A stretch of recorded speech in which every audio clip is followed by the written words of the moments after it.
নমস্কাৰ, কি হ'ব? মই উন্নতি ভিডিঅ'লৈ আপোনালোকক স্বাগতম জনাইছোঁ। ফাগুনৰ এই বৰষুণ জাকে মানুহৰ মন জীপাল কৰি তোলে। মানে গছ-গছনিও অলপ জীপাল পাইছে। লগতে আমাৰ চোতালৰ ফুলজোপা চাওকচোন, কি ধুনীয়াকৈ ফুলিছে। তাত আৰু বৰষুণ পৰিছে, কি ধুনীয়া লাগিছে। কেনে লাগিব কমেণ্ট কৰি জনাবচোন, কেনে লাগিছে ফুলজোপা। আৰু আজি বৰষুণৰ বতৰ, আজি বনাম ছজনা, তাৰে পিছত ৰঙালাও, আলু, চয়াবিনৰ তৰকাৰী।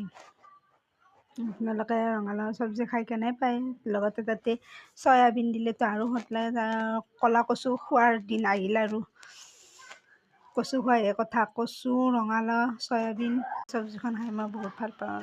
তেল দিছোঁ, পিঁয়াজ দিলোঁ, হালধি, চয়াবিনখিনি আগতীয়াকৈ ভাজি ল'ম। তাৰপিছত আলু সেইখিনি দি অলপ লৰাই, অলপ পানী দি অলপ সময় ভাজি তাত পানী দি পেলাই উতলিব দিম। আৰু এইফালে ছজনা আজি দুপৰীয়া খাম। আজিলৈ বাই।